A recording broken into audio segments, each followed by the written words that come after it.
Bueno, vamos a seguir con el martirio chino. Vamos a la última de composición, composición 4. No era mentira que es más agradable de ver que la anterior. No era ninguna trampa. Vamos a empezar viendo un poquito de composición en la pintura. Sobre todo, pues para ver qué buscaron aquellos pintores, aquellos maestros de estas técnicas. Y entender, pues eso, qué iban persiguiendo. Más que cómo lo hicieron, más que el cómo, el qué estaban buscando y el por qué buscaban esa estética o buscaban esos mensajes. Bueno, aquí tenemos una muestra de lo que sería un diseño visual impactante. Trata un tema entendido por todos, es decir, identificar el mensaje de esta imagen no nos va a costar. El título pues lo centra bastante en la mitología, la muerte de Atala. Vemos que hay unos textos escritos en la cueva, en la pared de la cueva hay unos textos escritos que, como os decía, si vais a un museo a ver el cuadro, veréis que todo el mundo se acerca a ver si eso se puede leer.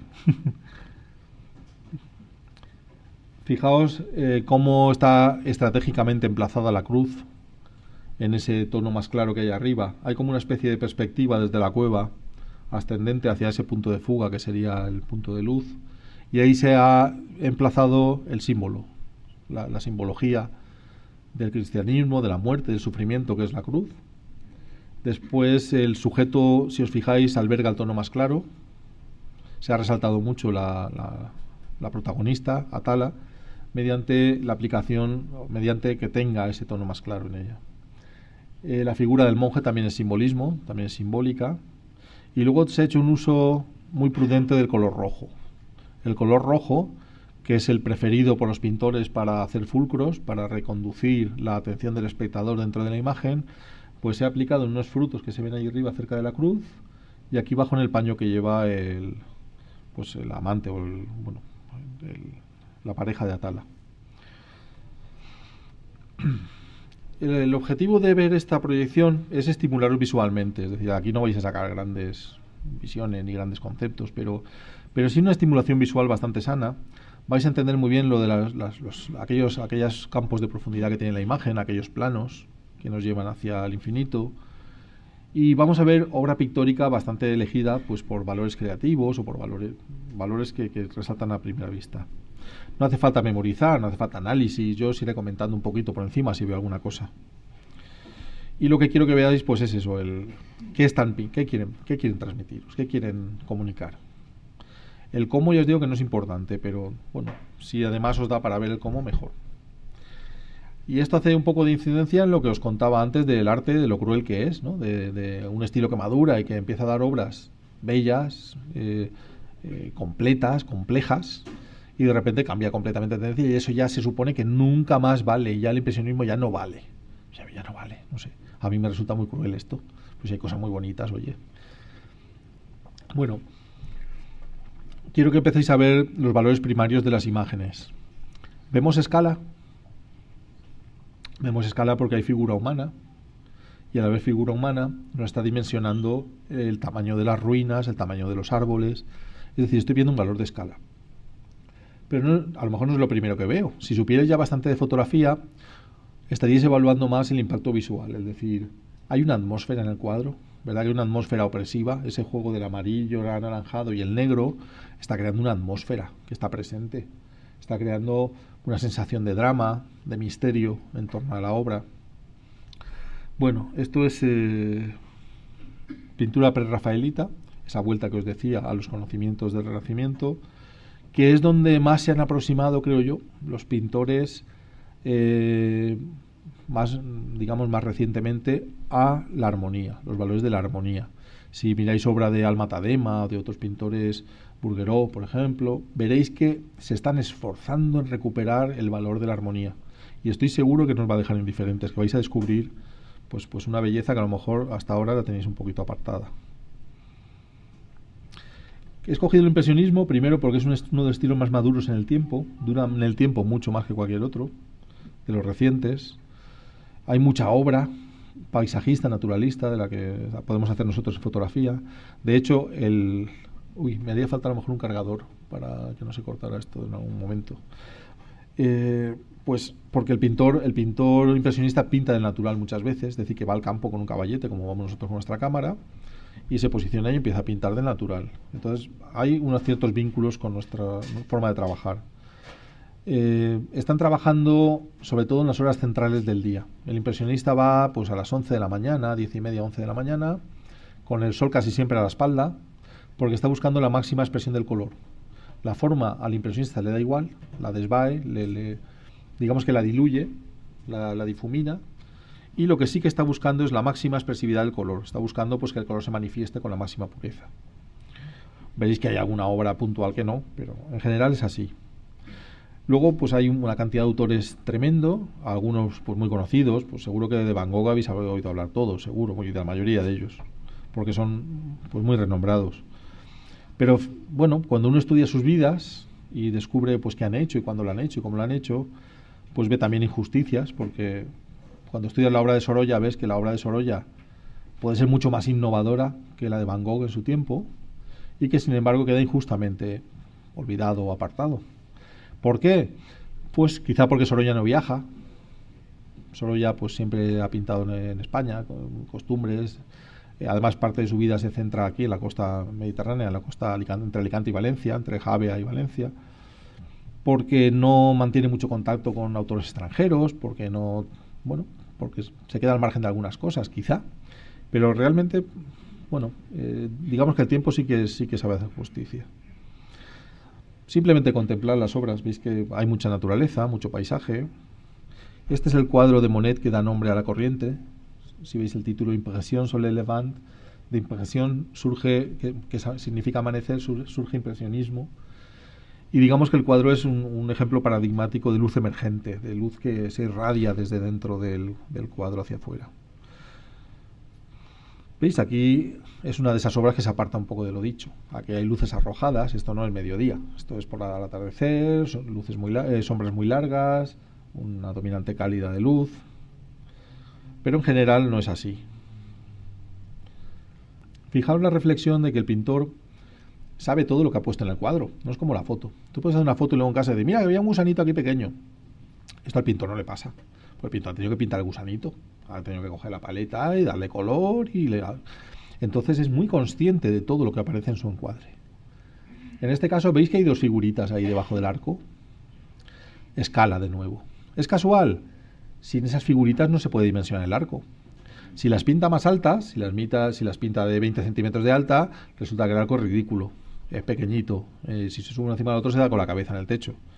Está dimensionando el paisaje y está ofreciendo un paisaje mucho más amplio a costa de reducir el tamaño humano, la figura humana. Cuanto más pequeña sea el ser humano en el paisaje, más grande es el paisaje. ¿Veis? Esto sí que sería una obra más pintada a mediodía. Está un poquito contrastada además. Digamos que en el cuadro original no hay esos negros. Siempre hay detalle en las sombras y hay muy poquitas sombras porque se pinta casi siempre con el sol a la espalda. Pero bueno, veis pues el posicionamiento de los ejes, de estos dos ejes que marcaría el ciprés lejano o el árbol lejano y este chopo que hay aquí delante, que hacen como una especie de enmarcado a la vez en la imagen. El cielo, en vez de quedar vacío de nubes, este cielo azul que sería, pues tendría mucha presencia visual y no tendría información, pues se ha completado con nubes. Como yo sé que estos cuadros no se hacían en un día, se hacían en varios días, o ha elegido el día de las nubes para completar el cielo, o simplemente ha recreado esas nubes. Bueno, aquí se ve muy claramente lo poco importante que es la forma. Esta foto me la baja muy baja resolución, pero básicamente lo que es el concepto se ve igual. Y a uno se le pisa en una foto y le da un infarto. Y con este tipo de obras pues se sigue apreciando muy bien todo. Pero veis el concepto de primer plano. En este caso es estable, es una línea horizontal, el eje horizontal. Luego los ejes, bueno, hay uno que está casi centrado, que no llega a estar centrado. Pero esto en fotografía, pues ya no podríamos hacer una doble página con este cuadro, por ejemplo. Ya el árbol ese pequeñito que hay ahí, pues se cortaría muy malamente. ¿Veis? Estos son distintos planos de profundidad. El primero con las flores mezcladas, el segundo con el prado y las figuras humanas, y el tercero con el bosque detrás. Y es una composición muy estable, muy lineal, muy basado en líneas horizontales. Aquí vemos más dinamismo. Empezamos ya a crear líneas oblicuas, líneas diagonales. De nuevo la profundidad se gana con el color, la forma está desvaída, Pero esas diagonales lo que están mostrando ya es esa intencionalidad de más dinamismo, de que el cuadro no sea tan estático. Bueno, ya veis, escenas que, además, si os fijáis bien, esos resultados con la cámara trepidada se pueden conseguir cosas muy parecidas en fotografía, esas expresiones pictóricas. Esto sería un paradigma de profundidad. Aquí podemos contar hasta 11 planos. Si empezamos con el prado verde, campo de amapolas, casas, árboles, prado siguiente, árboles, prado siguiente, y vemos también esa perspectiva atmosférica, como nos informa pues que en la distancia los tonos se aclaran, ¿os acordáis? El contraste disminuye, la definición es menor, y todo esto nos da una información al cerebro de que aquello está pues mucho más lejos y que hay atmósfera por en medio. Bueno, pues ahora llega el momento de darle un poco al cerebro. Es bonito, sí. Vamos a ver más allá del bonito. Y vamos a fijarnos en el horizonte, ¿vale? Venga. ¿Qué le ha pasado a este horizonte? Resulta que Sorolla se fue un día a la playa que estaba todo inclinado. Se ve que ese día la Tierra rotaba más rápido de lo normal. O puso el caballete mal. A lo mejor puso el caballete mal y el tío cogió la raya y dijo, ¿qué pasa aquí? El nivel no da. Ir pensando por qué ese horizonte está inclinado. La explicación, si me la vais a dar uno a uno, iba a ser correcta, que si buscaba dinamismo, que si no sé qué, que si intentaba alinear no sé qué, vale.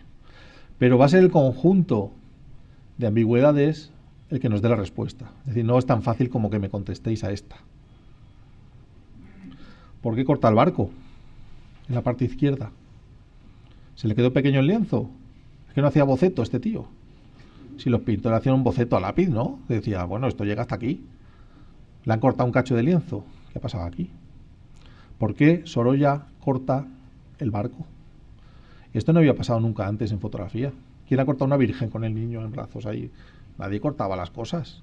Buscaba un tío, un lienzo grande, hacía un bocetico así, aunque fuera malamente, de hasta que llega al brazo y se me queda un cachito respetable, y ahí nadie cortaba nada. Y de nuevo, esta mano tan extremadamente colocada en el borde y aquel buey cortado, ¿tendrán algo que decir? No lo sé. Bonitos son, los cuadros. Bueno, fíjate qué cuadro más fotográfico. Pero según lo que hemos visto de composición, el camino no saca del encuadre. El camino es un punto de salida brutal del encuadre. En vez de inclinarse hacia allá y meternos hacia el cuadro, nos está sacando del cuadro. No lo podía haber cambiado. No se podía haber puesto en otro sitio, que se viera otra vista con el caminito en horizontal a lo mejor. Estos claroscuros me gustan mucho de Sorolla, porque demuestran que dominaba muchas cosas, como todos los pintores. No necesitaban demostrarlo. Pero bueno, hay algunos que se esfuerzan en demostrarlo. Pintó escenas típicas como la recogida de la uva y cómo hacían las pasas y las empaquetaban para comercializarlas en los riuraus. Fijaos qué bonitas dominantes de color. Aquello que hablábamos de color, de que cuando tu foto se vea en pequeñito, en miniatura, por lo menos tenga ese valor, que no sea una foto gris, ahí oscura, triste, ¿no? Que, bueno, pues que tenga ese valor también puede ser interesante. Fijaos en la porción de cielo que tiene la foto de la derecha. No es una porción ridícula de cielo. Cuando Sorolla marca ahí 1,5 centímetros de cielo, no lo podía haber dejado fuera y haber dicho, bueno, pues todo mar, oye, todo mar, o más cielo. ¿Por qué sale tan poquito cielo? Ya vamos sumando cositas ahí. A ver si es que resulta que era más tonto lo que pensamos. No ha cortado el sombrero. Claro, uno va leyendo y dice, pues esto es de sus últimos cuadros, pues habrá quedado ciego. No se quedó ciego, el tío veía hasta el final. Y esa inclinación de las figuras, esta es la pista más grande que vais a encontrar. ¿Veis las figuras inclinadas? ¿Y eso qué es? Pregunto yo, ¿no sería el efecto que tendríamos con un objetivo angular si hiciéramos la foto desde un balconcito? Por eso no sale cielo. Pero el angular no da esa inclinación cuando te subes y haces la foto. Sorolla es el primer pintor que pinta como un fotógrafo. Y su aportación a la pintura son todos los errores y todas las ambigüedades que comete el fotógrafo. En eso basa Sorolla su éxito en un momento en el que la fotografía existe. Pero muy pocos autores, por ejemplo Monet, también lo hace. También corta figuras así que están mirando al borde del cuadro y le cae aquí el corte final, el extremo de la foto, y dices, bueno, ¿y qué pasa? ¿Que no había más cosas para sacar aquí? Pues esto es el lenguaje fotográfico. Esta es nuestra aportación al arte. Cielos que se caen, cachito que no sabemos explicar, manos cortadas, figuras inclinadas. Esto es el lenguaje fotográfico. Si es que es verdad. Es verdad. Claro, yo cuando vi esto, primero me pregunté, el mundo está tonto. O sea, yo he leído de Sorolla libros, bueno, en mi casa puedo tener pilas de libros de Sorolla. Nunca he leído que Sorolla pintara fotos. Pero claramente, vamos, el que piense que no, que nos rebata, que nos diga, que nos ilumine. Porque yo he llegado a esa convicción. Que todo eso son fotos casuales, son instantáneas, que luego descubres, ¡hala, qué poco cielo he dejado! ¡Hostia, le he cortado la mano a mi tía! Si aquí el sombrero, me he cargado el sombrero de la prima Juliana. Pues todo esto es un lenguaje fotográfico. Tampoco saben los investigadores de Sorolla, después de leer 20 libros que ninguno ya ha dicho, si os fijáis, esto es lo que pasó. ¿Cómo nos vamos a fiar de lo que...? Esa es mi reflexión. ¿De dónde aprendo yo? Si después de leerme 20 libros de Sorolla, pensando un rato, sacan más conclusiones que datos que te dan. Bueno, cosas curiosas. Pero vamos, el que piense que no es así, pues que lo reflexione luego, porque que busque fotos en internet y le dé unas cuantas vueltas. Lo que está claro es que Sorolla, el dominio de la luz, el manejo de la luz, del color, de la perspectiva, es fabuloso, asombroso. Quizás si tuviéramos que pensar en un pintor de la luz mediterránea, sería Sorolla. Fijaos qué ejercicio primario de perspectiva. O sea, que el valor que más nos llama la atención es esa perspectiva, esas líneas que confluyen hacia el fondo, ese tono más claro que recorta la figura. En este caso, el tono más claro no está en la figura principal. Ha servido para recortar al anciano sobre el fondo, para que destaque más que los demás. Bueno, esto ya es para echarse a temblar. Este cuadro es para echarse a temblar. Cuando lo ves en vivo, te puede dar un síndrome de Stendhal. Te puedes caer de rodillas delante del cuadro. El baño de los tullidos, o Triste herencia. Yo lo he leído con dos títulos. Si os fijáis, de nuevo volvemos a la carga con esas cosas. ¿Qué ha pasado con el cielo? Se cortan niños. Hay un niño aquí que se ve como un pastelón aquí blanco, cortado, muy mal cortado. Pues eso, que es el momento, es el mensaje, me da igual la composición, estoy haciendo como si estuviera en una cámara de fotos y cometo esos errores, pues casi infantiles en composición, que a un pintor le debían dar risa, porque un pintor que traza esa raya ahí dice, claro, no es como un fotógrafo, él sí que se está dando cuenta dónde está poniendo el cielo. Este es el cuadro que cambia un poco la obra de Sorolla, después de haber ganado todo lo que se podía ganar en concursos, en premios, en certámenes. Y yo creo que se hace un Sorolla más reflexivo, más a su aire, más libre de presiones y de tener que responder ante su obra, y pinta más libremente, ¿no? Bueno, es un claroscuro que roza casi el tenebrismo de Caravaggio, que lleva, digamos, la paleta al extremo. Este era un ejercicio que hacían los pintores en la Edad Media, remover de su paleta tonos y quedarse con 5 tonos de gris o con 4 tonos de gris y tener que solucionar una pintura sin la posibilidad de gradaciones, teniendo que hacer uso de muy pequeñas gradaciones tonales. En la obra de Van Gogh, pues veréis otra serie de valores, otra serie de abstracciones. Y sobre todo lo que quiero que veáis en Van Gogh, a ver si somos capaces de captarlo, es la influencia de Gauguin. Es decir, de repente va a ser una obra de Van Gogh que os va a parecer sustancialmente distinta a todo lo que hemos visto hasta el momento. Bueno, ya vemos también esta composición en diagonales que se van nivelando hacia el horizonte, pero veis que es el color, el que está marcando aquí las distancias es el color. No hay tonos, es el color el que separa, el que da profundidad. Este es el ejercicio que nos sirve de los impresionistas, cómo dar profundidad a una imagen mediante el color. Para que no lo sepa, pues Van Gogh fue una persona que se formó profundamente, estudió todos los pintores que se pueden estudiar. Se preocupó hasta el final de sus días por formarse, obsesivamente. Aquí hacía poco que habría descubierto seguramente la pintura oriental, que también la estudió y se vio magníficamente sorprendido por ella, como tantos autores. Ha habido pintores que se han desesperado después de ver toda su obra y de saber que han hecho toda su vida, irse a ver una exposición de pintura oriental y volver diciendo: no he entendido nada, o sea, mi vida no ha servido para nada, no he llegado al final de las cosas, me he quedado en un estadio intermedio. Esto ha pasado mucho y debe ser traumático, porque un pintor con 70 años no tiene el trazo, no tiene el pulso, no tiene el tiempo para rehacer su obra. Entonces, de ahí la importancia de la formación, desde luego. Bueno, solamente para que las veáis, pero ¿y esto? ¿No habéis notado un cambio salvaje, abismal, de lo que estábamos viendo a esto? Vale, pues retenerlo un momento, porque vamos a Gauguin, con pinturas inspiradas en el Mar del Sur, que es donde él hizo pues pinturas etnográficas de la mayor parte de su vida. ¿No es más esto lo que habéis visto antes? ¿No se parece más a esto que a lo que estábamos viendo? Sí. Y ahora vais a ver lo que pintó Gauguin al lado de Van Gogh.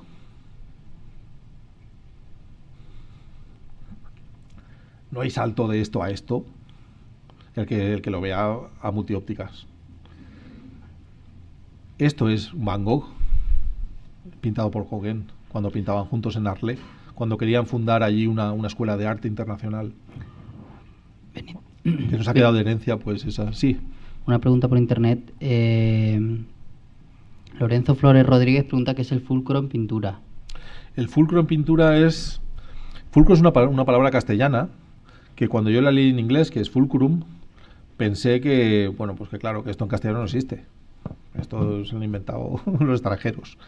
Pues mirad en los diccionarios, porque fulcro es una palabra castellana que significa punto de equilibrio, punto de balanza.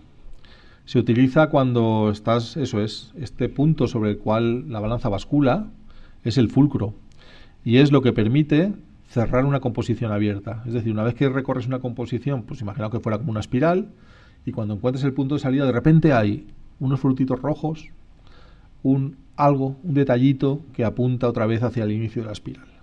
De forma que es lo que permite cerrar la espiral o cerrar la circulación y conseguir redireccionar la atención del espectador de nuevo al principio. Este es el fulcro. Para saber más sobre el fulcro traeré el libro la próxima semana, en la próxima sesión. Es Mastering Composition. Mastering Composition. Es de un autor británico o escocés y define muy bien lo que es el fulcro y cómo aplicarlo. Y luego, si queréis ver obra ya pintada con tratamiento del fulcro, quizá John Constable sea el que mejor, o a mi gusto, más lo aplica, ¿no? Hay un cuadro que es una carreta en un molino, hay un molino, una carreta que está cruzando el río, y bueno, pues cuando sales ya descubres que hay una prenda roja y encima el burrito que dice: y esto tan pequeñito, y otra vez brillantes. Bueno, Renoir y esos efectos temblorosos de movimiento que podemos conseguir con la cámara también, muy sugerentes. Fijaos que yo nunca he sacado una persona en mis fotos de paisaje, nunca. Claro, cuando piensas en la escala, pues claro, no he dimensionado ninguno de mis paisajes. Una conclusión válida. Klimt también podría ser un fotógrafo, un pintor fotógrafo, porque fijaos, esto pues parece que estamos viendo una foto. O esta profundidad hecha con un teleobjetivo, esto es lo que veríamos por unos prismáticos, por un telescopio, por un 300 milímetros. Está comprimiendo la perspectiva y consiguiendo profundidad con el uso del tono y del color. Y esto ya es maravilloso, esto ya es increíble. Increíble. Esto es dimensionar un gran paisaje con dos manchas, que es el cielo y la arena, y unas figuritas pequeñitas ahí que podría haber pintado un niño, porque si os fijáis en las formas de los barcos de las personas, son mosquitas, son figuritas ahí. ¿Pero qué ha hecho? Pues nos ha mostrado pues 1 kilómetro de playa. Nos ha podido dimensionar un paisaje enorme solamente con unas manchitas negras. Tú quitas el negro de la foto y desaparecen los barcos, desaparecen las personas y no sabes ni lo que estás viendo. Puede ser una mancha de café en un mantel. Es decir, la maestría de esto es la simplicidad que llega a obtener el autor para expresar una atmósfera, una sensación, un paisaje con los mínimos elementos. Fijaos en el pico de la montaña que esconde Cézanne detrás de los árboles. Él tuvo que pintar un árbol encima de un pico de una montaña. Esto tuvo que hacerlo de forma muy consciente, ¿Por qué lo hizo? Si tiene un huequecito al lado que se podía ver el pico de la montaña. ¿No quiere que se reconozca el paisaje? ¿No quiere jugar con la fuerza de un triángulo ahí? Pues no lo sé, a mí estas cosas me matan, ¿eh? Me parece mentira, ¿no? Pero son estas cosas las que no me dejan dormir. Me he hecho muy raro. Antes era, no sé, veía las noticias y me quedaban... Ahora son estas tonterías. Bueno, un poco de puntillismo, en fin. Ya veis que la forma no es lo importante, pero que los mensajes os siguen llegando. Es decir, aquellas fotos movidas, pues resulta que movidas y todo, como cuadros, nos puede seguir llegando el mensaje bien. Quizá por eso la técnica está al final de todo, el proceso de evaluación de la imagen. Quizá es mucho más importante el mensaje y todo lo que nos quieren contar. Y por último, ¿qué ha pasado? Está movida. Pues chico, a mí no me importa, porque es más subjetiva aún. Ojo, ojo, que la foto que hemos tirado, vamos a ver qué hemos hecho hasta ahora. Bueno, una cita de Van Gogh. Y pasamos a un audiovisual sobre nuevas teorías o nuevos acercamientos a la composición.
Bueno, vamos a resumir un poquito así lo que hemos visto también. Me gusta comentar algo porque pasa todo tan rápido que parece que no tenga importancia y tiene mucha. Esas teorías aditivas y sustractivas, casi siempre en mis cursos, esto es una anécdota que me gusta contar. Yo fui a un curso de Tino Soriano hace muchos años, en Zara de la Sierra. Yo iba de ponente, pero bueno, él daba un curso y digo, pues me meto aquí también. Y le voy a decir, cuando una foto no funciona, tienes que añadir algo. Es que le falta algo. Entonces, pues busca una persona que lleve un chándal rojo, que se ponga por allí y tal. Y aquello me chocó mucho, porque luego estudiando composición hay otra teoría completamente opuesta, que es la teoría sustractiva. Es posible que tu foto le sobre muchas cosas y por eso no funciona, porque es demasiado compleja. Y a lo mejor con 2 elementos en vez de 8 iría mejor. El caso es que hace poco también, de conferenciante continuo, le voy a decir, hay que buscar la simplicidad. Si algo no está bien en la foto es porque te sobran cosas. Digo, hombre, no me jodas que lo he puesto en el libro ya, estas cosas. Y el ejemplo eras tú. Y, bueno, yo me he dado cuenta que a veces, en fin, que hay teorías que dicen que hay que añadir y hay teorías que dicen que hay que restar y según la evolución del autor, en unos momentos podéis ver unas cosas y en otros otras. Luego también el diagrama en Z puede ser confuso, ese modelo de lectura de la imagen, porque es solamente para mosaicos y texturas, es decir, no es para esquemas de sujeto-fondo, es solamente para fotos muy abstractas en las que nada resalta especialmente y entonces la vemos igual que leemos por comodidad. Pero una foto normal ya hablamos que tenemos una preferencia por evaluar primero el primer plano. La foto siempre se evalúa de abajo hacia arriba, siempre. Porque lo que hay abajo nos queda más cerca. Es lo que tenemos más próximo. Ahí esperamos nitidez, esperamos definición, esperamos que haya un sujeto importante. Y luego ya ascendemos hacia el eje que estará en el fondo. Tenemos el tema del ratio del rostro, que lo hemos visto ya 2 veces, una con animal y otra con persona. Ya veis que connotaciones más distintas de ver una persona, la figura entera, a ver medio cuerpo, a ver un plano de rodillas, por ejemplo, cortando por las rodillas o cortando por la cintura, o ya solamente ver el busto. Cambia mucho de ver solamente la cabeza de una persona, que tiene más, vemos los ojos mucho más grandes y tiene unas connotaciones más intelectuales, más de personalidad. Mientras que cuando vemos el físico, el cuerpo, pues estamos viendo, pues oye, pues si tiene la espalda ancha, o en el caso de las mujeres, las curvas, no sé, tenemos otra percepción distinta que es más física, más sexual que no mental. Bueno, y quizá resaltar sobre todo con mucho valor la teoría de los edges. Es una teoría que me acuerdo cuando me la contaba es de Neil Benby, el autor es Neil Benby, que ha estado aquí de conferenciante, y andaba yo acabando el libro de composición cuando se me ocurrió llamarle por teléfono y decirle, oye, cuéntame tu cosa de composición. Ah, pues mira, yo me centro en esto. Esto me ayuda mucho a encontrar las composiciones. Y cuando me lo contó no me lo podía creer. Digo, pero esto no puede ser, tío. Has inventado algo. Es decir, es la primera vez en la historia de la humanidad que alguien hace unas teorías animistas sobre composición. Es decir, no son palitos y flechitas y puñetitas, no. Hay una concepción animista en dónde está el cambio, dónde está la foto, dónde se esconde la composición. Bueno, a mí me pareció increíble. Total que, bueno, le invité, vino a mi casa a hacer fotos y tal, y de paso me contó más sobre su teoría de los edges. Aquí hemos visto los edges geográficos, es decir, dónde acaba un hábitat y empieza otro, dónde acaba el llano y empieza el bosque, dónde acaba el cantil y empieza la montaña, dónde acaba la arena y empieza el mar. Ahí está la foto. Y eso lo han demostrado muchísimos cursos de estos que te ponen en presión, ¿no? Que dicen, ah, venga, sale a la foto. Y yo digo, mío, aquí no hay foto. Y entonces piensa mi amigo Nilbenbi, a ver, ¿dónde está el río? Allí, en la orilla del río tiene que estar la foto. Efectivamente, un río tiene perspectiva, cambio de dinámico a estático, de todo. Hay líneas, hay elementos, hay cambios. Los límites del tiempo, los edges del tiempo, las estaciones, el día, amanecer, atardecer, que es cuando se producen los cambios de luz más bruscos, tanto en color como en dirección, como en intensidad. Ahí es donde salimos a buscar las fotos. ¿Por qué? Por ese cambio que se va a producir. Digamos que se condensa todo el día ahí. Y del ser. ¿Cuántas veces fotografiamos niños o cachorritos? Nos llaman la atención los pajaritos pequeñitos. Y los muy viejos. ¿Cuántas fotos hemos visto de la India, de los viejos estos arrugados, desdentados, cada cual más viejo, más feo? ¿Por qué no nos llama la atención un ser humano medio? Es que no nos llama la atención. Y ni en animales tampoco. Un león con la melena medio ahí, pues no. O buscamos al mar abuelo y no cicatrices ahí hecho polvo, o un bebé. Pero en la mitad casi nunca nos quedamos. Bueno, seguimos un poquillo, ya estamos en la recta final del programa. De mi parte, y vamos a hablar un poco de comentario y evaluación de imágenes. Es decir, todo esto nos ha ido preparando para obtener objetividad sobre nuestra propia obra. Es uno de los problemas que solemos tener. Que cuando enseñamos nuestra obra, pues es muy bonita, es muy buena. Bueno, están los dos extremos. Y en esto también es sexista, es decir, la obra de los chicos siempre es buenísima y es un crack, y la de las chicas pues son más prudentes y dejan margen para el error. Es decir, les da vergüenza muchas veces enseñar fotos, incluso fotos que contrastadamente están bien, pues les da un reparito que no sabemos por qué. El caso es que la objetividad es necesaria para unos y para otros. Es decir, para ellas, para que no piensen que están haciendo ahí cosas que no valen cuando ya tienen un nivel excelente, y para ellos, para que no se echen de más y se estén engañando a sí mismos. Soy un crack, sí, pero no me piden exposiciones. ¿Por qué será? Pues porque a lo mejor eres un crack para ti solo y para tu abuela. El caso es que, como os decía, todos estos conocimientos lo que nos pueden permitir ahora pues es ver las imágenes con otros ojos y evaluarlas de otra forma. No solamente ver, pues, mira el pajarito, qué difícil, yo este pajarito lo he buscado y tal. Hay más cosas en la foto que ver. Esto es algo que debemos hacer los jueces en fotografía de forma muy rápida. Muy rápida. Hay concursos como el Wildlife Photographer que te ves 28.000 fotos en un fin de semana. Esto significa que el tiempo por foto que no se detiene, que tú no paras, es de décimas de segundo o de un segundo, como mucho. Es decir, que es impulsivo el decir sí o no, funciona o no funciona, de forma primaria. Por supuesto, si te quedan dudas, puedes parar y puedes reflexionar, pero claro, si lo haces en las 5 primeras, todo el mundo te mira ya como diciendo, de aquí no salimos. Claro, entonces unas sí y otras no, pero tienes que tener cierta agilidad. Por suerte, hay muchas calificaciones que no hay un tiempo establecido y cada jurado decide cuánto tiempo dedica a evaluar la foto que aparece. No hay mucho escrito sobre este tema, no hay mucho. Por más que he buscado, no he encontrado casi nada. Más que en las calificaciones de FEFI, que sí que me ha servido mucho cómo lo hacen ellos. Y el ver a lo largo de Europa, pues cómo lo hacen en Alemania, cómo lo hacen los finlandeses, cómo lo hacen los escoceses, cómo lo hacen los ingleses, cómo lo hacen los portugueses. Bueno, he puesto una cita de Javier Marzal en su libro Cómo se lee una fotografía, que habla que en el lenguaje fotográfico no hay un alfabeto claro, visual. Que la foto es un conjunto, que no se puede delimitar, que es imposible y que o lo ves como una totalidad o no hay manera. Bueno, pues no es exactamente lo que yo opino, me parece bien, me parece bien. Es decir, la fotografía es cierto que tiene algo holista, algo totalitario, algo pues gestáltico, que cuando lo ves te transmite pues de un vistazo los valores. Es lo que hemos visto en el principio de superioridad pictórica. En muy poco tiempo tú eres capaz de ver un mensaje muy complejo y asimilarlo. Pero es cierto que si no existiera composición, si no existiera el lenguaje visual, no habría mejora en las imágenes. Es decir, que si solo la imagen es un todo, con su mensaje ahí metido y la composición no pesa, yo no estoy de acuerdo. Es decir, ¿qué estamos peleando aquí?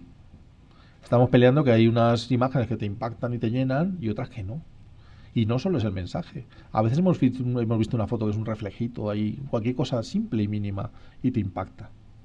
Así que yo no estoy del todo de acuerdo. Es decir, es cierto que la apreciación debe ser global, pero luego nos fijamos en cosas y estamos viendo detalles, y estamos viendo enfoque, y estamos viendo otras cosas. Así que yo creo que elementos, eje, distribución espacial, movimiento, todo lo que estamos viendo existe y se aplica. Y cuando se aplica, porque yo lo he aplicado en alguna fase de aprendizaje, lo he aplicado como receta y me ha funcionado. Yo he tenido imágenes premiadas, imágenes valoradas, es decir, que funciona. Has tocado un tema que, bueno, a mí desde luego pienso mucho sobre eso, sobre el mensaje y el lenguaje visual, el mensaje. Y claro, no siempre es, si hablamos de lenguaje, de mensaje, de código, de emisor, de receptor, no siempre es fácil entenderlo. Y desde luego no estamos en la mente del autor. Entonces tampoco sabemos qué es lo que quiere transmitir. Pero yo creo que puede haber un mensaje en cualquier fotografía. Yo creo que sí que puede haberlo. Sí, que no existe una identidad entre lo que pienso yo y lo que piensa el autor de la fotografía, pues a lo mejor existe esa disonancia, ¿no? En efecto, pero muy probablemente. Sí. El mensaje estético casi siempre existe, o el mensaje de momento, siempre hay un mensaje, el de qué va la foto siempre está. Pues es la admiración del fotógrafo por la naturaleza. Pues oye, pues también es válido.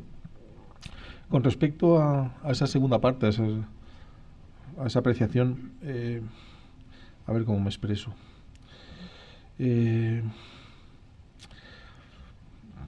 bueno, no sé si compartimos. Es decir, ¿tú piensas que la composición realmente mejora el mensaje? No es que la composición, no lo sé. La verdad es que a lo mejor verdaderamente el fotógrafo no ha pensado tanto en la composición cuando ha hecho la foto, que ha sido, desde luego, la composición mejora la fotografía. El mensaje a lo mejor lo refuerza, pero no ya tanto que la composición mejore el mensaje, sino que yo sí que entiendo que hay un mensaje en la fotografía. Y casi diría que en Sí. cualquier fotografía. Sí. De todas formas, lo que comentas, esa disonancia, digamos, distinta apreciación que tiene el autor y el que tiene el lector de la imagen o el espectador, es una constante en la fotografía, yo creo, y en la pintura. Hay quien, hombre, si el mensaje no es claro, que en pintura sí lo son, en fotografía menos, puede llevar a confusiones, pero siempre pensaremos que el error no puede ser del espectador. O yo como autor siempre pienso eso. O sea, el autor, yo no digo que espectador más tonto, no han visto que esto es de sufrimiento. Pues, chico, lo habrás hecho mal, porque si lo están viendo Eso todos, es. te dicen que eso no, que ahí parece que están los niños jugando, pues te estás equivocando tú. Pero a veces no importa tanto. Sí, pero ahí yo veo una de las claves, quizás. Es decir, cuando verdaderamente no transmite nada, ni sensaciones, ni expresión, ni mensaje, ni emociones, quizás ahí falla algo. Sí, sí. Y si no te llega el mensaje que el autor quería transmitir, está fallando el autor. El autor no ha reforzado bien el mensaje, por supuesto.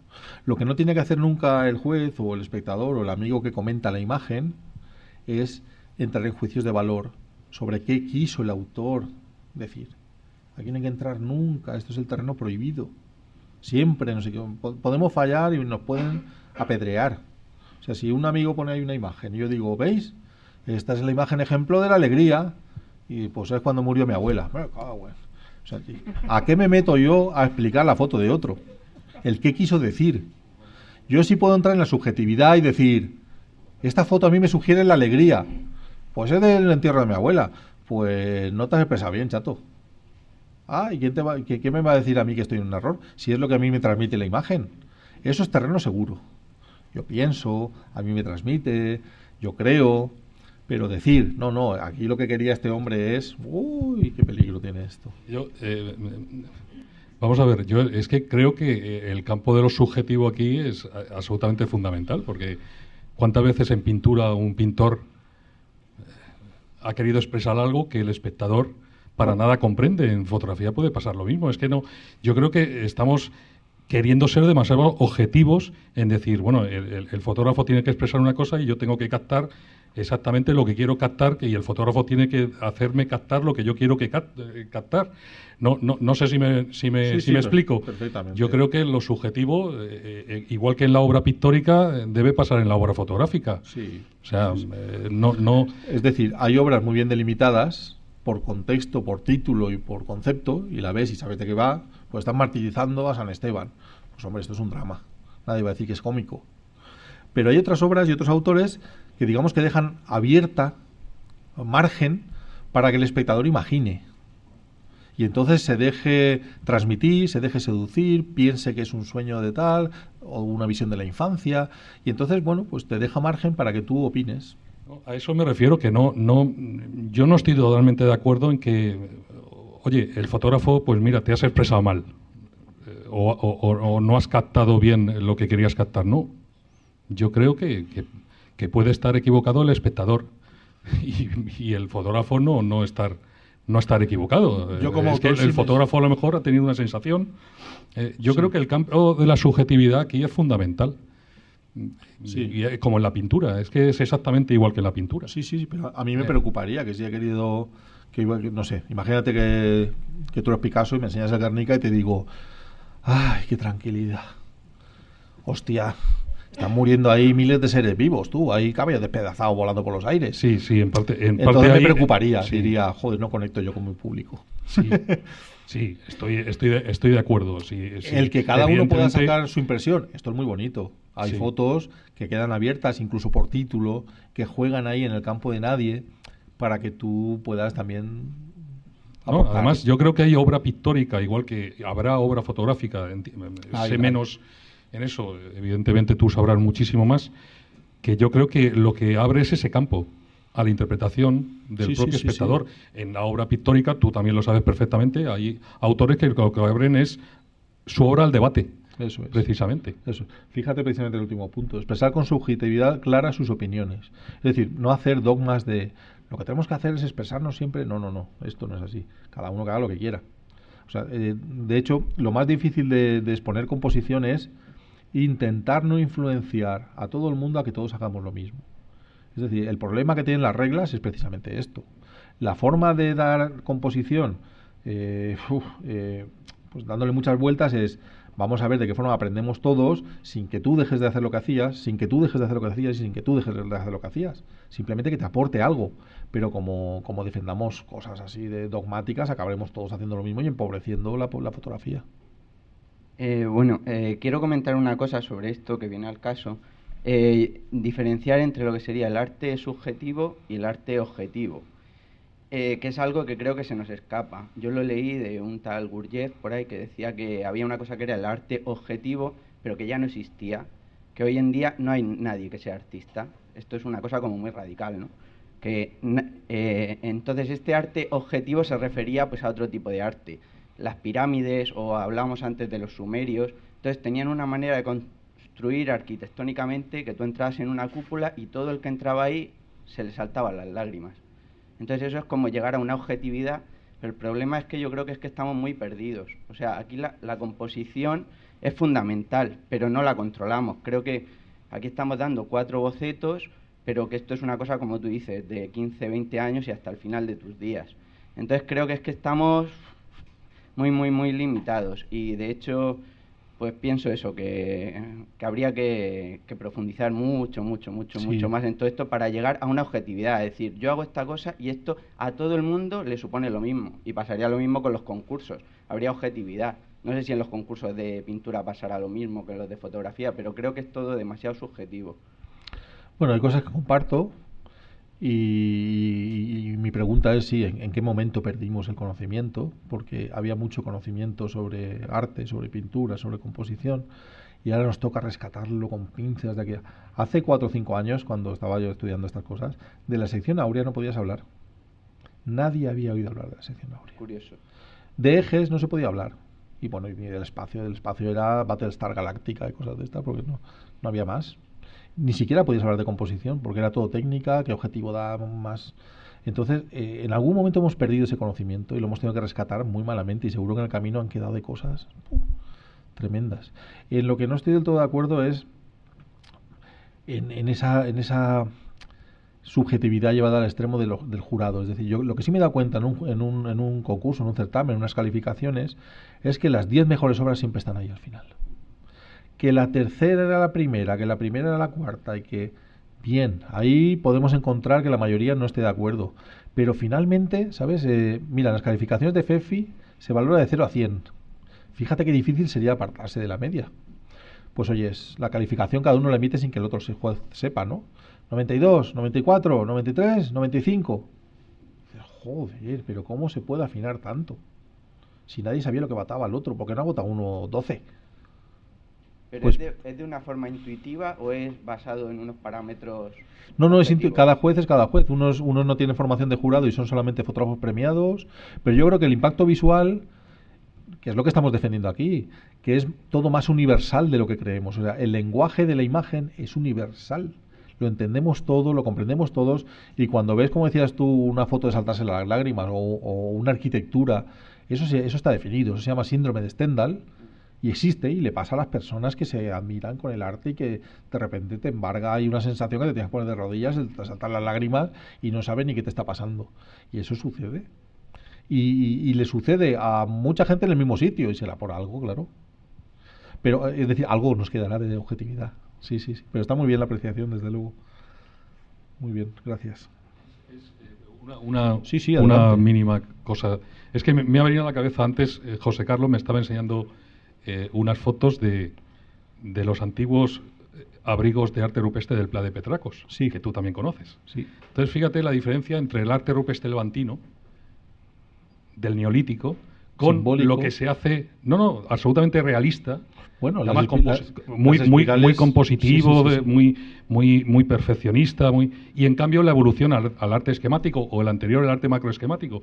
Te digo con esto que desde los orígenes pictóricos del ser humano ya hay esa diferencia y esa evolución a la subjetividad que nos indica, por ejemplo, el arte esquemático del tercer milenio antes de Cristo, que hacían figuras muy parecidas o intentaban a lo mejor expresar escenas de vida cotidiana, pero de una forma que dejaba la interpretación al espectador. Y es lo que nos pasa incluso a los investigadores actuales, que el arte levantino, que tú sé que conoces perfectamente, interpretas lo que quiere expresar el pintor, y en cambio, un milenio después, pues se da esa subjetividad, qué significan esos oliformes, esos oculados. Sí, pero yo creo que tiene una explicación. Es decir, la entrada en simbología significa que hay personas iniciadas que son capaces de entenderla. Es decir, hay personas que pueden transmitir la cultura del encriptamiento, de la simbología, a otras personas que la entiendan y la escenifiquen para los demás. Y entonces pues se forma, digamos, una casta aparte, que es las personas que pintan lo que los demás no entienden, pero que tiene un significado, pues como la espiral y el infinito. Por ejemplo, las cosas que nunca acaban, que son ciclos y ciclos tras ciclos, la vida. Yo sí lo entiendo, vamos, yo llego a entenderlo.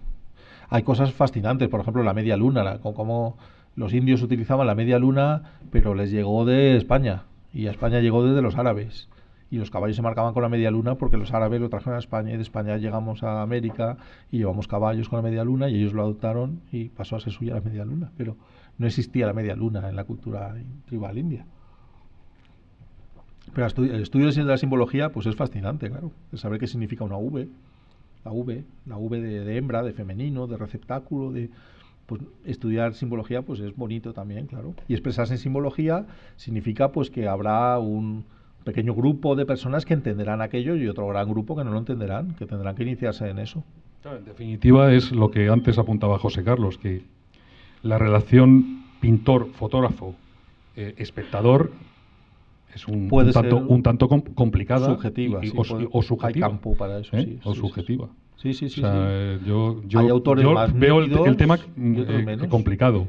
Sí, complejo, sí. Bueno, de hecho quería añadir antes un apunte que me ha venido a la cabeza. Es decir, la película de Ciudadano Kane de Orson Welles es una película desconcertante.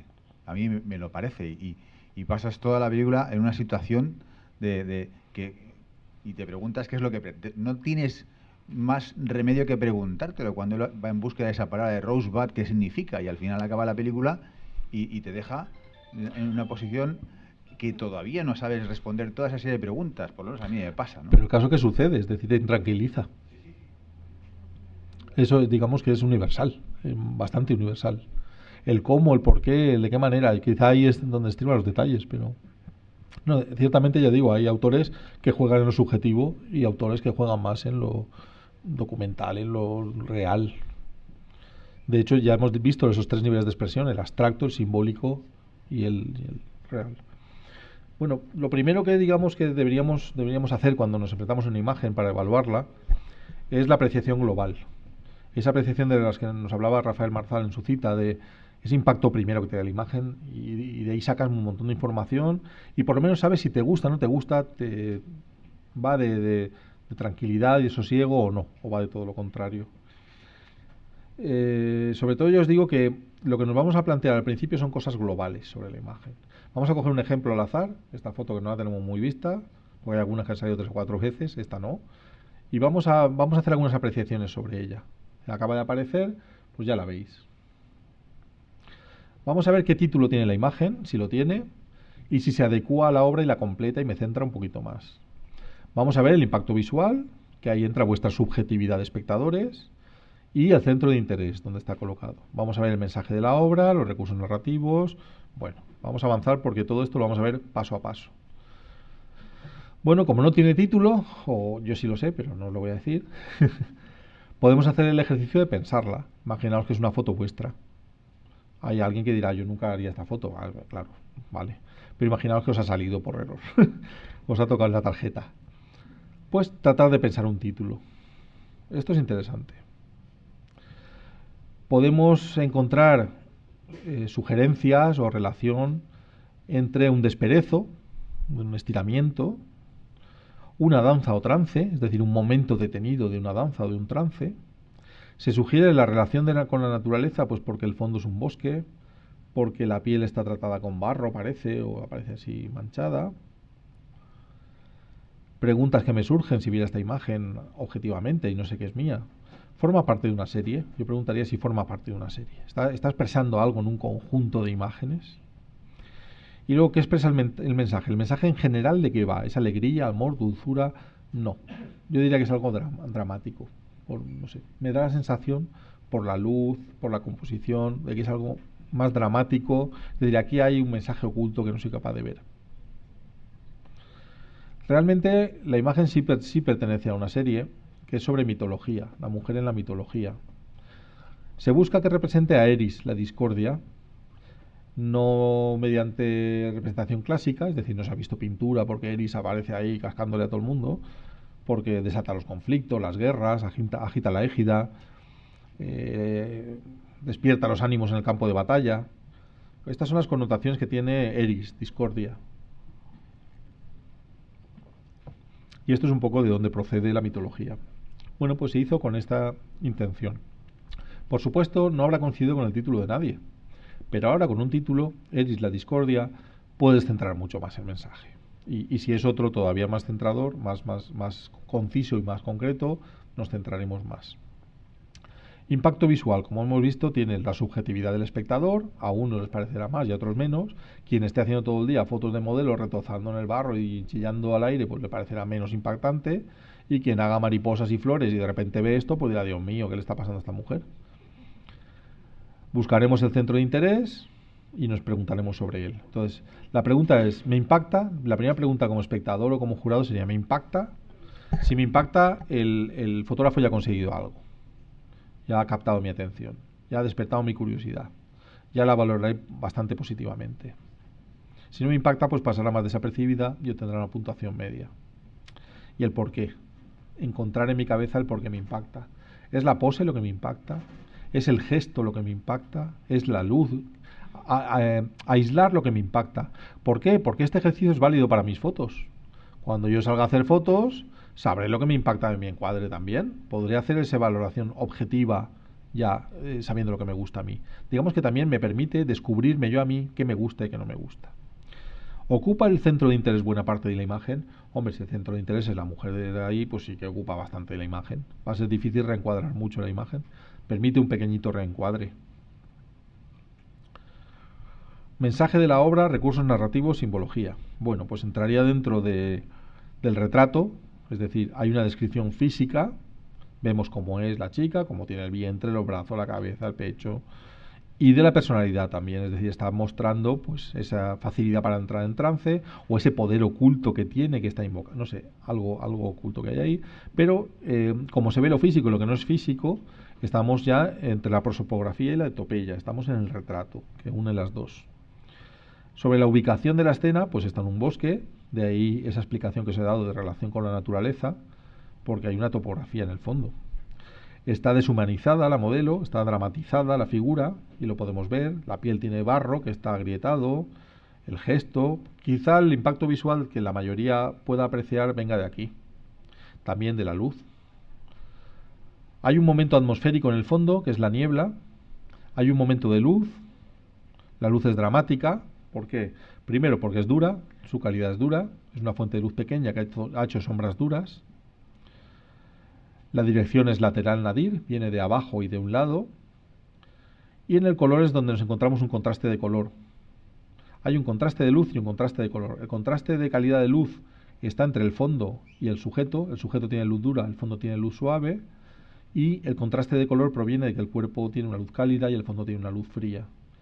Este contraste también puede darnos impacto visual. Probablemente parte del impacto visual proceden de esas sombras duras y de esa diferencia con el fondo. Tenemos también momento de acción o de comportamiento mediante la pose, y si nos fijamos mucho, pues en el fondo hay un momento biológico también en los árboles. Nivel de expresión, desde luego simbólico. Aquí hay algo oculto que se expresa en la imagen y que yo no soy capaz de entender. Hay, no sé, un magnetismo, una fuerza, hay algo ahí oculto. Seguramente esté pasando algo en algún lugar a causa de que esta mujer está así. Respecto a la forma, digamos que se basa en un triángulo invertido y en el movimiento. Ella está en movimiento, es un momento detenido. El eje se trazaría desde aquí. Pesa mucho más esta parte porque el esquema tonal es de luz y esta parte de las sombras es muy llamativa, pesa mucho en la imagen. Tratad también de verla como miniatura, de verla como una forma desvaída y os ayudará. El sujeto alberga el tono más claro, no hay eje horizontal. Digamos que estamos analizando la imagen, entendiéndola. El sujeto con relación al fondo hay profundidad, porque el sujeto está en primer plano, el fondo está más desenfocado a cierta distancia. Hay una perspectiva atmosférica, el fondo está más desvaído y el primer plano está más nítido y más contrastado. Ahí veis un poco la forma de este triángulo invertido en el que se basa la imagen. Podríamos abrir un poquito más la base, pero básicamente, si unimos la figura, en síntesis, lo que debemos ver es un triángulo sobre un patrón de fondo. Ese sería la síntesis. Bueno, resaltar sobre todo lo que transmite la imagen. Cuando uno comenta la imagen, lo primero que se fija es lo que te tiene que transmitir. Si te transmite misterio, drama, transformación. Bueno, ahora veremos un poco la forma de analizar una imagen. Esta sería, acabamos de ver la apreciación global, es decir, los valores globales que tiene la imagen, de qué me transmite, de cómo se ha construido, de cómo está elaborada. Y luego haré un segundo análisis, si hay tiempo, o en aquellas obras que se quedan pues en el límite de la excelencia y se recalifican de nuevo, en la que vuelvo a analizar el impacto visual, veo el tratamiento de la imagen, qué tratamiento se le ha dado, la claridad y coyuntura de la imagen y del mensaje, síntesis y análisis. Aquí con tiempo lo podemos hacer. Imprecisiones y ambigüedades, acabado, ruido, qué podemos mejorar, y finalmente la presentación. Es decir, lo último que se evalúa es pues si la obra está bien presentada o la cartulina está arrugada y la foto está hecha polvo y la han pegado mal y se ha roto una esquina y, pues bueno, no ha tenido cuidado al presentarla, o bien pues lo han presentado sobre un passepartout con un foam grueso, en fin, hay una buena presentación porque el autor cree en esa foto. Con respecto al tratamiento de la imagen, yo observo naturalidad, es decir, no hay un retoque apreciable, se ha buscado una cierta naturalidad, aunque hay contraste entre el sujeto y fondo desde luego. Yo sospecharía que el fondo es artificial, por esa diferencia de luz, aunque uno se puede llevar un flash al campo perfectamente, pero yo sé que el fondo es artificial porque lo he hecho yo. Y veo, eso sí, lo veréis todos, discordancia de luz entre el sujeto y el fondo. Esto es importante que lo veáis. Hay discordancia de luz, no es la misma luz la del sujeto que la del fondo. Con respecto a la claridad del mensaje, pues es un mensaje confuso que deja libertad a la interpretación, por lo que estábamos hablando ahora mismo con José Carlos y con Chema. Es decir, en este caso, nuestro mensaje no está claramente definido y podemos dejar que sea así, es decir, que el espectador sea el que le ponga el matiz. Claro, es la discordia y está maquinando que va a hacer la guerra de Troya. Pues bueno, pues no, le duele la espalda y necesita un masaje. Bueno, pues es otra lectura. Bien, y sí que entraría, yo cuando veo esta imagen sí que diría que es una fotografía preconcebida. Es decir, uno no va por el campo y se encuentra una señora que sale llena de barro desnuda en el bosque. Bueno, y finalmente, veis que se repetimos algunas frases como que es un triángulo invertido, pero bueno, la figura se recorta muy bien sobre el fondo, la figura no es confusa, hay una buena relación sujeto-fondo, no hay solapamiento en la pose, es decir, cuando ella estira la mano no se tapa la cara o no se solapa, es una pose limpia, bien recortada sobre el fondo, y sería un momento detenido. Y ahora la pregunta es, ¿podría haber mejorado algo? ¿Hay sugerencias de mejora? Bueno, a mí esto me interesa mucho. Si alguien de momento ya ve una sugerencia de mejora, estupendo, mándame un correo, porque me interesa. Pero es algo que yo me pregunto siempre en el momento de hacer la foto, porque ahí es donde se solucionan las cosas, y luego cuando la proceso. ¿Qué podría haber mejorado yo aquí? Es que la luz, y la próxima vez hay que tener más cuidado. Aquí es donde realmente estás aprendiendo a tener precisión, a cuáles son tus errores más repetitivos. Es que lo das todo por hecho muy pronto. Carlos Sainz, no apagues el coche antes de llegar a la meta, que luego no arranca. Esas cosas se ven ahí, en el procesado de la imagen. A la hora de puntuarla, esto es importante. Hay imprecisiones o ambigüedades graves. Aquí sí que la subjetividad juega un gran papel. Oye, a mí no me mola que el tío me deje el mensaje abierto. A mí que me diga que esto es la guerra o el hambre, o que me lo digan. Bueno, pues a lo mejor es un problema para ti. Pero si una fotografía, o sea, en este punto seamos generosos, porque es muy fácil botar un cero y quedar de que eres un tío muy estricto, ¿no? Ah, cero, cero, cero. Claro, la veinteava que sale con un cero y digo, "Oh, este tío tiene unas fotos impactantes y maravillosas, o es un canalla, no está reventando aquí el concurso". Yo casi siempre soy generoso en mi valoración. Si no hay imprecisiones o ambigüedades graves, pues la foto ya es decente, oiga. La foto ya es considerable. Si no soy capaz de ver problemas en la imagen, bueno, pues la foto ya está bien considerada. Para mí ya tiene un 60 o un 70 seguro.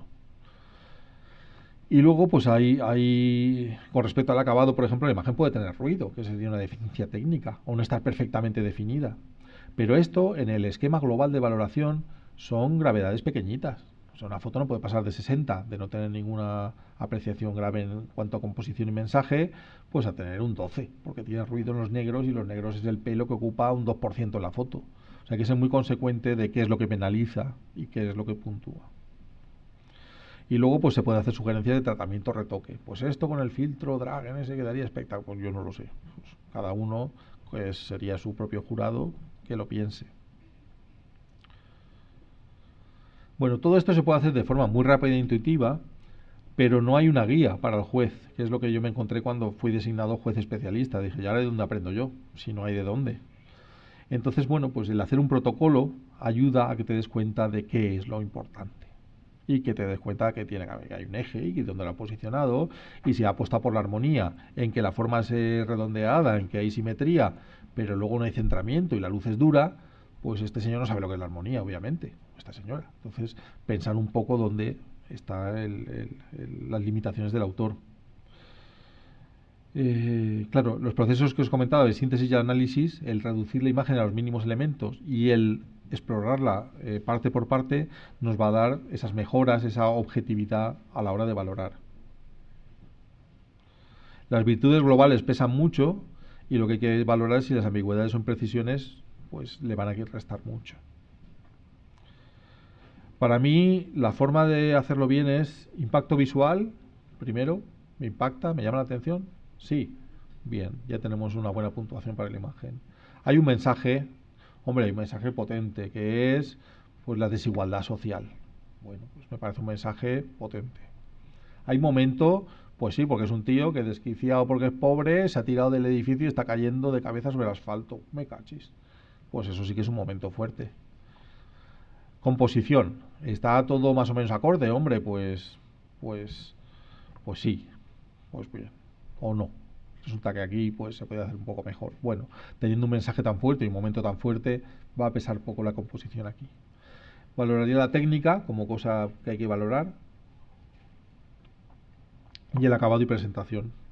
Y finalmente, en el momento final de reflexión, antes de poner los puntos, pensaría, ¿es original? Joder, yo nunca he visto nada así. Esto hay que subirlo. Si es muy original, el tío se la ha currado. La maestría del fotógrafo, a lo mejor desde el punto de vista técnico, es una foto muy compleja. Pues ha utilizado el tío 257 flashes con no sé qué, con mezcla con tal, y la luz de la hoguera. Bueno, pues este tío sabe mucho de la luz. Esto es maestría, esto es lo que se premia. Va en conjunto con la dificultad técnica, aunque la maestría puede ser en composición o en mensaje, por supuesto. Y luego el estilo, si además intuyes que hay un estilo propio ya muy desarrollado y que pues esto ya es una obra de un maestro, entonces pues la puntuación debe estar acorde. Bueno, para acabar, por divertirnos un rato, pues os propongo pues que penséis esta imagen que os sugiere, una imagen abstracta, de estas que dejan el mundo abierto a que cada uno piense. Es un ejemplo de imagen abstracta. Entonces, claro, la interpretación del mensaje es confuso, pero bueno, a unos os sugerirá una cosa y a otros otra. Alguno verá una pintura, otro verá un no sé qué y otro un no sé cuál. Pensad si le atribuís un mensaje. ¿Alguien puede decir qué le sugiere o de qué va? ¿Hay alguien que...? Sí, es un tejado, claro. Pero, ¿qué querrá decir el tejado? Es decir, lo que es, ya lo sé yo porque estaba allí. Es mejor que lo sé yo, no sabe nadie. Lo que sí quiero saber es, ¿y a vosotros qué os sugiere? ¿Hay alguien que puede decir, pues para mí esto es la guerra de Crimea? Yo qué sé, algo. Oprime, muy bien, eso es lo que me gusta. Oprime, muy bien. ¿Alguien se atreve más? Una ventana. Bien. Ay, Dios mío, este hombre. Es una jaula. Muy bien. En efecto, eso es. Hay un patrón de repetición, es como un mosaico, y hay un ritmo, hay una musicalidad también ahí inherente. Pero básicamente yo pensaba en esta segunda foto. Yo estaba haciendo una serie de jaulas. Cuando fotografié el canario y bajé abajo a tomarme ya el bitter card de yo he cumplido, miré hacia arriba y vi el techo y dije, esto es otra jaula. Lo que pasa es que no es una jaula para pájaros, esto es una jaula para seres humanos. Sí, qué bien, qué curioso. Es decir, a la segunda persona que opina le oprime y a la tercera ya dice la jaula. Qué fuerte. Es decir, que la subjetividad, bien, existe, pero bueno. Os voy a decir las principales deficiencias de las obras que se presentan a concurso o a calificación. La primera, que también la comentaba José Carlos, es la falta de expresividad. Es decir, a ti la imagen no te dice nada, y no te dice nada, y no te dice nada, y no sabes por dónde cogerla, y pues puede pasar. Y por eso te han elegido de jurado. Tú estás ahí de jurado y simplemente tienes que ejercer.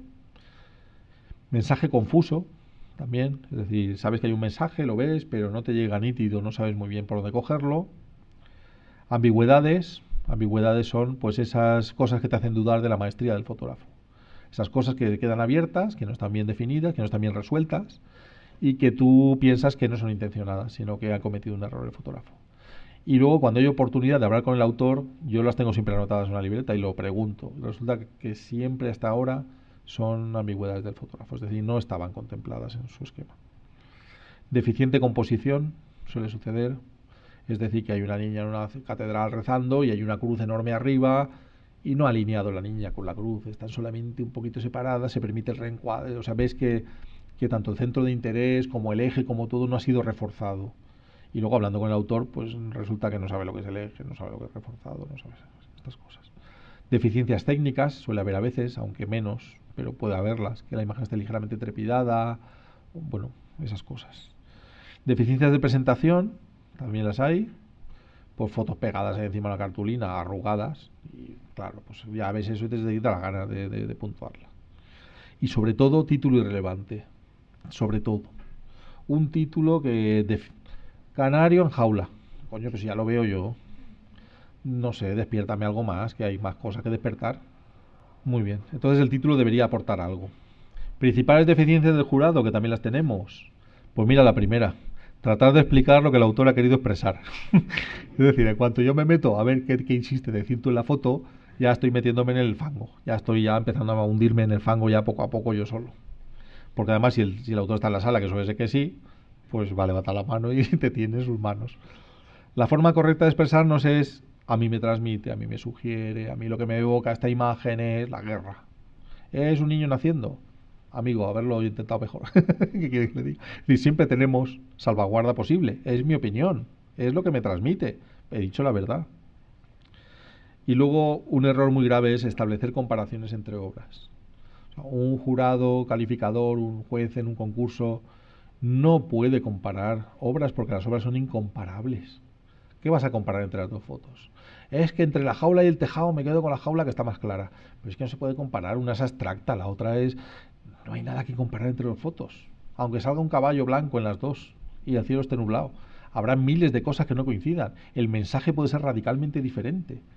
Eso tenerlo muy en mente, nunca se compara. Además que es ofensivo decir, no, pues es que la de Pepita es mejor que la de Juanito. Pues para ti. ¿Cómo que es mejor? ¿Que te habrá gustado más a ti? Pero es que no es lícito comparar, no es lícito. Cada obra merece su respeto, su tiempo de observación y sus valoraciones independientemente. Bueno, pues ya veis, ejercicios en primer lugar de aislamiento, trabajando el tema de las jaulas y de la libertad, con este gato de piedra tan apropiado. Y después, en una imagen muy estática, de esto que veis que faltan valores por todos lados, pues esforzándonos con el color y con el movimiento, buscando darle valores donde no los había, donde solo el autor intenta solucionar.